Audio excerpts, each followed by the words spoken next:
North Korea has sent inexperienced and weak soldiers to Russia who are not ready for war conditions. This was reported by the Wall Street Journal. Now we see the elite special forces, as the U.S. Russian media used to call North Korean soldiers.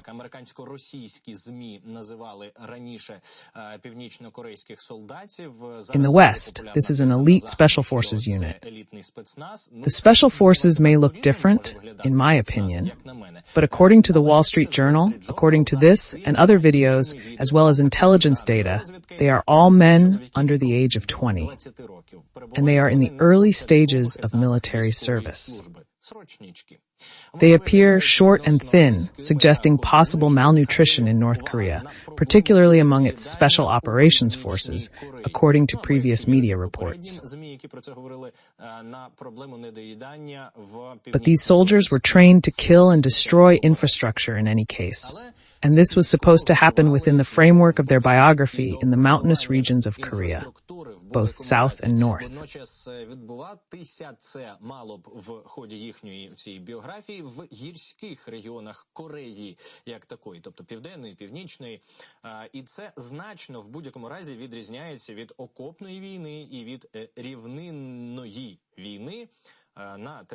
Contrasts sharply with the warfare on the Russian-Ukrainian border. And here the question arises, wasn't the 128th, for example, the Edelweiss Mountain Assault Brigade trained for war in mountainous conditions? Yes, I want to tell you that this is one of the most combat-ready and well-trained brigades. It is clear that they have been participating in the Russian-Ukrainian war for a very long time. And we need to take into account their direct experience, which of course is incomparable to the experience that the North Korean military, which is limited to training grounds, can have even theoretically. But one way or another, I don't know if this is an argument or if it is an argument. The argument lies in the lack of experience. According to the Wall Street Journal, most recruits sent have likely never left North Korea, and the DPRK army is equipped with outdated gear. South Korean Defense Minister Kim Yong-hyun calls all these characters we have just seen mere cannon fodder. NATO confirmed today for the first time that Kinder's troops have arrived in Russia's Kursk region. NATO Secretary General Mark Rutte confirms their presence in Russia, particularly in the Kursk region, based on information he received from intelligence. He said all of this at a briefing, noting that the South Korean delegation had informed NATO this morning, as well as Japan, Australia, and New Zealand, because this is their area of interest, that in fact, its service, its intelligence, is at least aware of the presence of the DPRK military in Russia, as well as their involvement in the war.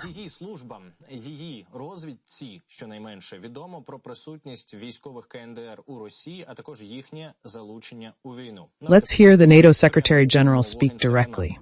Today, I can confirm that North Korean troops have been sent to Russia and they are engaged in the Kursk region. Significant escalation in the DPRK's involvement in Russia's illegal war. It's a dangerous expansion of the Russian Federation's war. Rutte adds that NATO calls on Russia and the DPRK to immediately stop all these actions. Deepening military cooperation between Russia and North Korea is a threat to both Pacific and Euro-Atlantic security.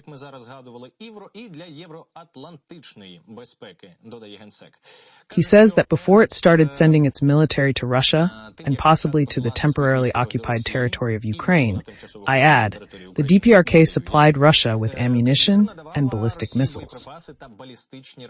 In exchange, Putin provides North Korea with military technology and other support to circumvent international sanctions, including international sanctions. He calls for an end to all of this and reminds us that in these circumstances, it is important for the democratic world to join forces to protect common values. At the same time, the involvement of the North Korean military right now in the Kursk region is a sign of Putin's desperation, which is allegedly growing.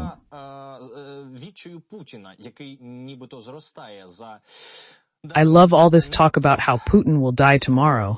He's already desperate.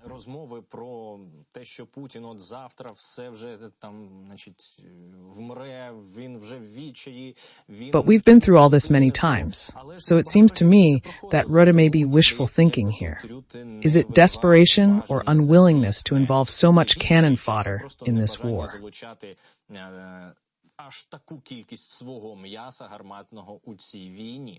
Over 600,000 Russian soldiers have been killed, and the president today updated the figures, reporting more than 650,000 killed or wounded in the war.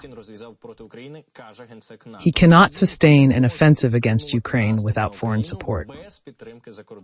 NATO allies will continue to support a free and independent Ukraine because Ukraine's security is our security, Rutte added, and said he would also talk to South Korean President Yoon Suk-yeol and Ukrainian Defense Minister Rustem Umerov about these troops in Kursk.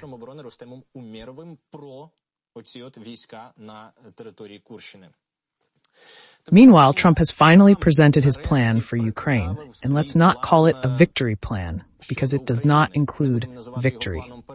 I should add, just in case, that Trump presented it allegedly together with potential U.S. Vice President J.D. Vance, who is known for his anti-Ukrainian statements.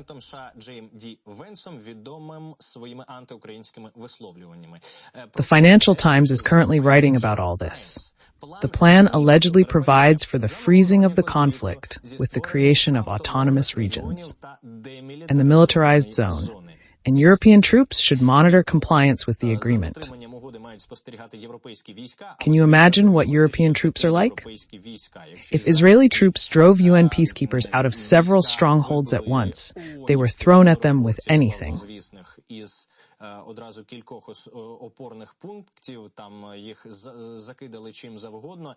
There were no losses, no one was hurt, no one was wounded. The UN, the peacekeepers who were supposed to prevent anyone from entering that territory, but they were unable to do anything about the Israeli troops. The question here is, are European troops ready to act furiously in the event of something by the Russians, as is actually required in the event of violations of the relevant agreements, so that those who violate something know their place? This is a rhetorical question. According to this plan, Ukraine is supposed to remain outside of NATO, and it is proposed to use economic levers, including lower energy prices, to put pressure on Russia. But here's what Nekta Fred Flates, who worked in the first Biden administration, says. We're freezing the conflict. Ukraine is not giving up territory. They're not giving up territorial claims. Negotiating, realizing no final agreement until Putin leaves. I want to make sure that we have it right once again. The Financial Times is reporting on this, citing only its own sources in the Trump administration. Trump's allies say that according to allies of Trump's allies, which means that Trump has not come out publicly with all of this. Союзники Трампа так стверджують, на думку Трампа, за словами союзників Трампа. Тобто йдеться про те, що Трамп публічно з усім цим досі не виходив. Although, you must admit, the things we have just heard are as specific as possible, and there is a former person who has taken responsibility and openly spoken about all these things. How should we treat all this? Should we shout betrayal, victory? What happened? No, neither betrayal nor victory has happened yet. All of this is most likely either a gauging of the reaction of society, especially Ukrainian society. Because now Ukrainian society is actually deciding what to accept from the Americans and what not to accept. This is a fait accompli. But on the other hand, in this way they can also flirt with their voters before the election.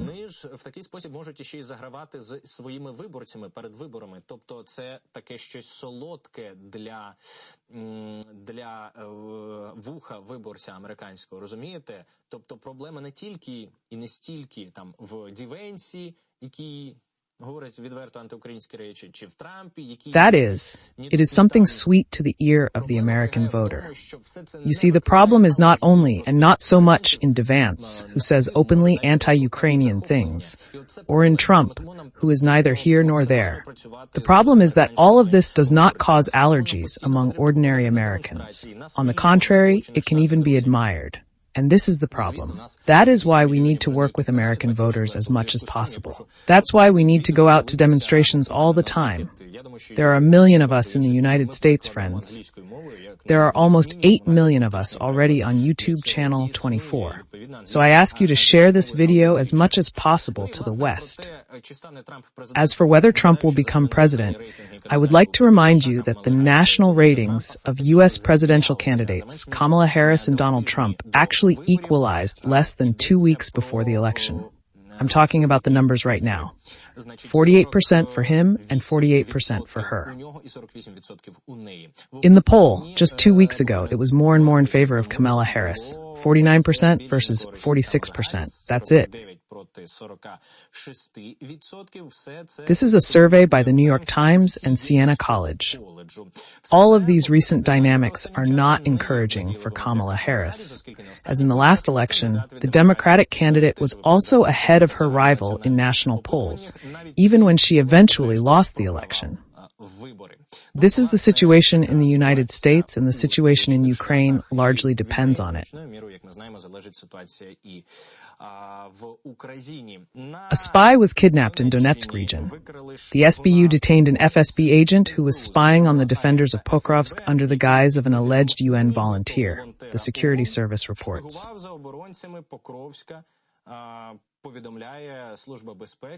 He turned out to be a 34-year-old local volunteer of the UN World Food Program, recruited by the occupiers, and under the guise of this activity, the traitor spied on the locations of the defense forces in the Pokrovsk direction, where the highest concentration of enemy attacks.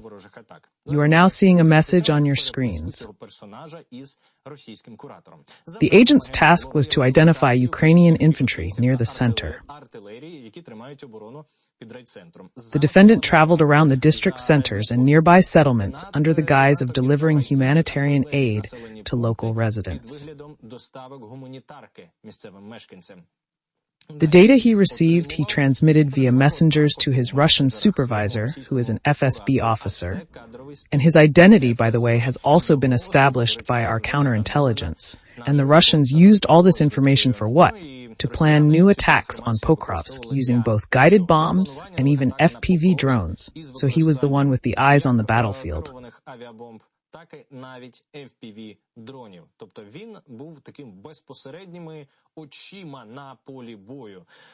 At first he was walking, reconnoitering the situation, and then FPV drones were flying, which are also, every FPV drone is in fact a kind of reconnaissance tool. In addition to hitting the target, it transmits a lot of information to the operators on the way to the target. And even under such conditions, imagine how useful this character was to the Russians, how much he could do. SBU counterintelligence officers exposed him at the initial stage and detained, the SBU said. Comprehensive measures secured the defense forces' positions. During searches, a detainee was apprehended, and his cell phone was seized, revealing an anonymous chat for communication with an enemy FSB employee. Based on this evidence, investigators served him with a notice of suspicion of high treason committed under martial law. He faces life imprisonment with confiscation of property. The operation was conducted in Donetsk and Luhansk regions under the supervision of the Donetsk Regional Prosecutor's Office.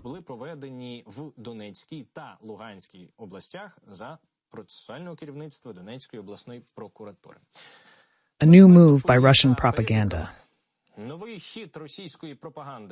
An entire NATO group was allegedly eliminated in the Bryansk region. Under the Canadian flag, a prayer book in Polish, and a tactical medicine notebook in English. Almost the Entente attacked the Bryansk region, according to the FSB Public Relations Center.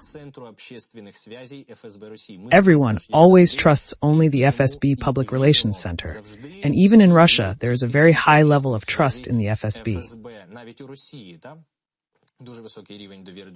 They report that the saboteurs were killed during an attempted invasion of the Bryansk region with cards. You see, it's a prayer book, but it looks to me like cards or tarot or playing cards, anything that could have been slipped in there by FSB officers.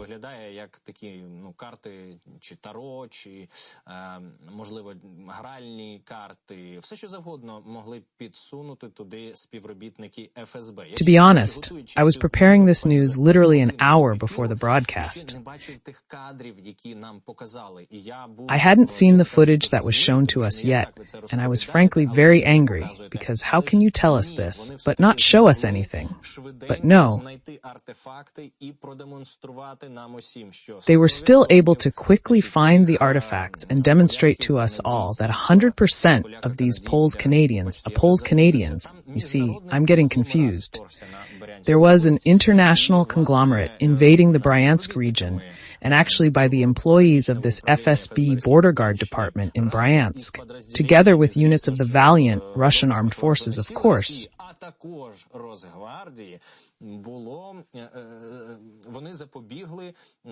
And the Russian Guard prevented an attempt to violate the state border of Russia in the Klimovsky district by a sabotage and reconnaissance group. Klimovsky district, yes, a sabotage and reconnaissance group.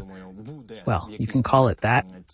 I think at some point these places will be called, but for now I will just remind you that just the day before we were reading a rather strange statement from Nekta Bahamas.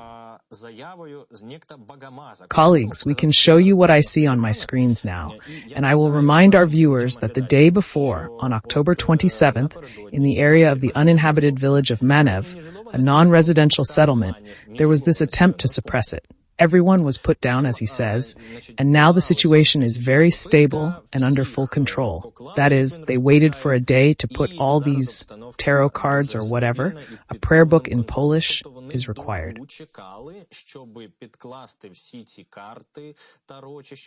Although, to be honest, I didn't see the Polish language. Maybe I wasn't paying attention to the picture that I saw for the first time. I was busy quoting this FSB nutjob. But nevertheless, well, the evidence is undeniable, you know. So, as a result of the firefight, 4 saboteurs, I'm wondering why there were only 3 countries. Maybe they left one place for an alleged Ukrainian. And that's it. There was one Ukrainian among them. We'll find out now. This indicates that the remnants of the retreating group were hit by rocket and artillery strikes, resulting in losses. According to the Special Service, members of the sabotage group, believed to be foreign mercenaries, were killed. Foreign weapons and equipment, along with personal items like a Canadian flag and prayer books from Poland and English-speaking countries were found on them.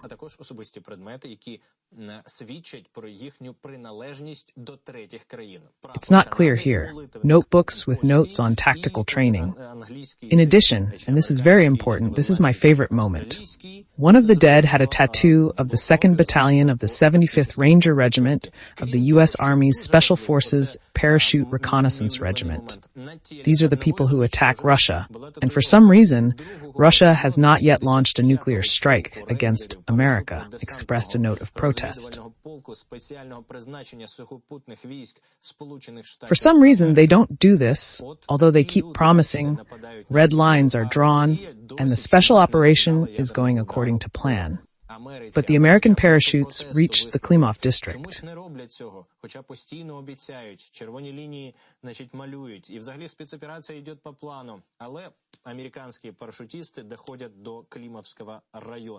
This is the news about the border that has been rocking the information space for 2 days now. By the way, there are also as many as 6 drones that were allegedly shot down the night before. It seems that a whole squadron of these drones was flying there, but so far I have not seen any evidence.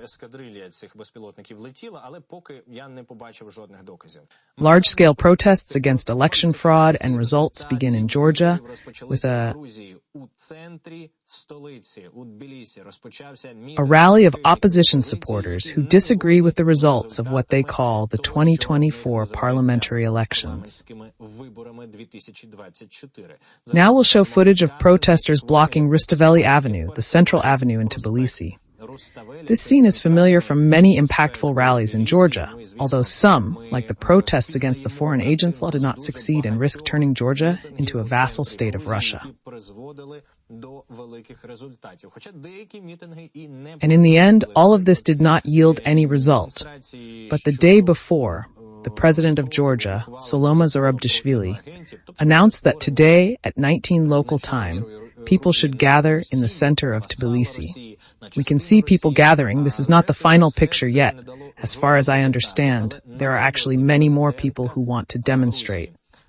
Салома Зурабішвілі оголосила про те, що сьогодні о 19-й годині за місцевим часом потрібно збиратися. And this footage was taken when people were just beginning to gather, and we have information that their number continues to grow. Картинка, наскільки я розумію, охочих вийти на демонстрацію насправді набагато більше, а кадри ці були. In addition, we have information that the touring Orban, who you know very well, has arrived in Georgia, calling himself the Prime Minister of Hungary. As my colleagues tell me, footage has just now appeared that shows how he is being met there. He is not being greeted with flowers or Russian tricolors, not even with Hungarian flags. Орбан, ви такого прекрасно знаєте, він називає себе прем'єр-міністром Угорщини, і є, як кажуть мені колеги, буквально зараз з'явилися кадри, на яких видно... Let's see and listen to how he is received. Його там не з квітами і не з російськими триколорами, навіть не з угорськими прапорами. Як його зустрічають? Давайте подивимось і послухаємо.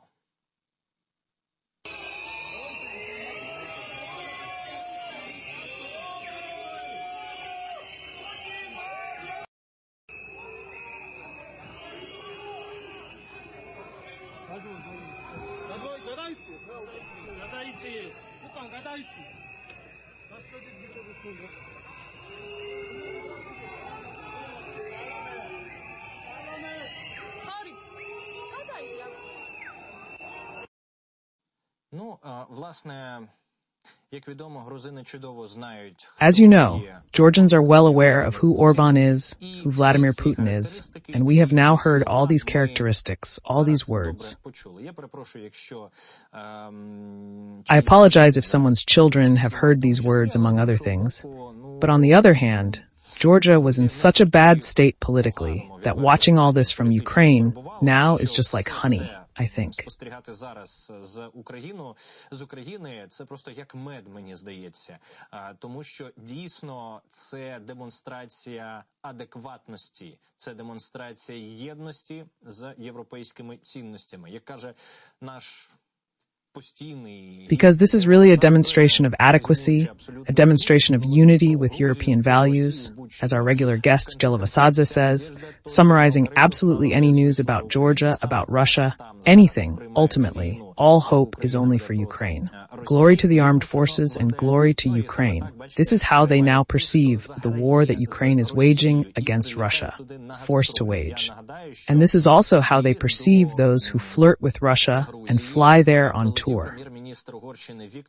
Let me remind you that Hungarian Prime Minister Viktor Orban arrived in Georgia at the invitation of the head of the government in Georgia.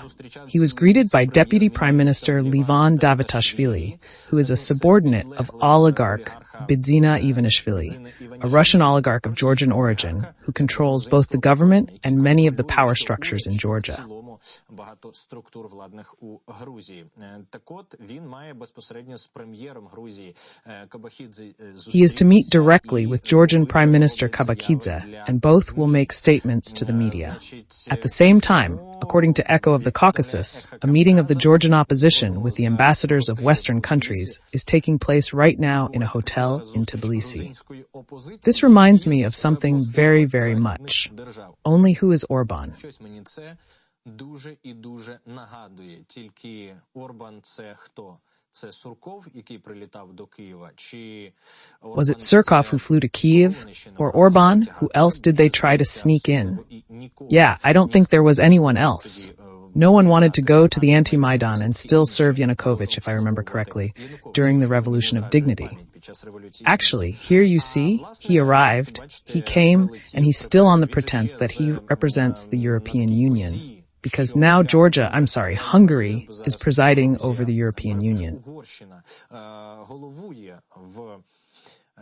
They denied it, saying that we did not send him there, this boy in any case. We are closely following the developments in Tbilisi.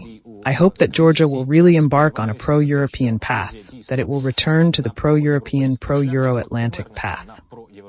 Let me remind you that the elections that took place this Saturday were falsified, as evidenced by the footage of ballot stuffing and other fraud that has surfaced in the public space. The fact that the official figure is very different, and the ruling party claimed about 20% plus 15-20%, compared to the exit polls, independent exit polls that surveyed people at the exit of polling stations. Well, let me remind you that usually the statistical error does not exceed 4 plus or minus %, but in reality, everything differs by tens of %. Що зазвичай статистична похибка не перевищує 4 плюс-мінус відсотків, а там Accordingly, the Georgian opposition and Georgians as such do not agree with the results. Грузинська опозиція і грузини як такі не згодні з відповідними результатами. Meanwhile, a small but desperate demonstration was held in Tver, right in Tver, with the locals whining and appealing to Putin. The energy crisis has hit Russia. There are problems with communications, problems with everything related to the utility sector. Men are being taken away to some war that doesn't exist, but is just a special operation, and everyone is freezing. Everyone is sick, no one has water.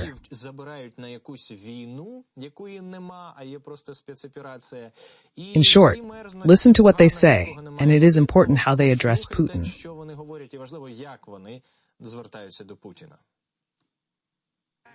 Dear President, we are writing from the city of Tver. Artillery. All the houses are without heating, the elderly, children with disabilities. Wherever we turn, no one cares. My husband was taken away on the 23rd. You cannot provide heating. We don't know where to turn anymore, so we are asking for heating. You are the only one we can hope for, Mr. President. Тож ми просимо, щоб нам дали тепло. Тільки на вас надія, Володимире Володимировичу. That is to say, to bring together not only a debit and a credit, but simply a thread, a red line, into a single whole. Нитку, красною лінією в одне єдине ціле, А і Б вони не можуть. Вони не розуміють, чому. They can't understand why their husbands were taken to war, or why there's no heating. People in Tver and the Moscow region are indifferent to the communications issues. Recent rallies included not just residents, but also utility workers. The city of Chekhov, near Moscow, faces a winter risk of losing all communications and heating, despite no bombings or attacks on Moscow's energy sector.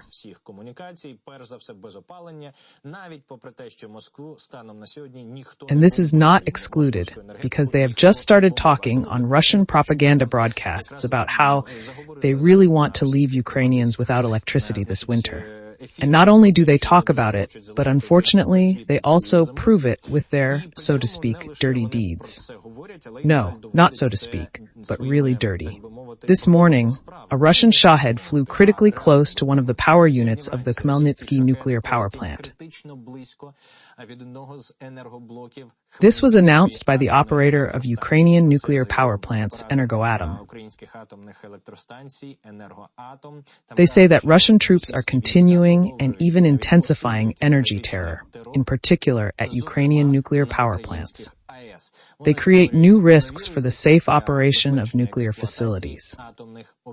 The enemy is deliberately violating the principles of nuclear and radiation safety, resorting to outright terrorism. This needs to be stopped as soon as possible, because the consequences may be felt not only by Ukraine but by the entire continent, says Petro Kotin, head of Energoatom. We've been hearing about Russian drones being spotted near nuclear power plants a lot lately, and moreover, the news is appearing in the media more and more regularly.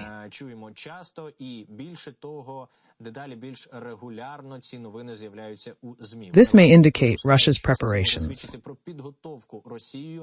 to strikes on Ukrainian nuclear infrastructure.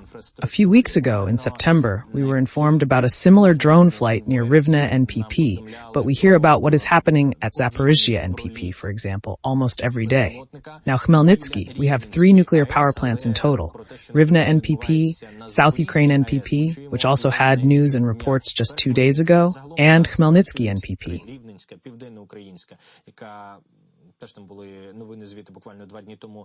All of them are now operating, and the Zaporizhzhia NPP has been occupied by the Russians since 2022.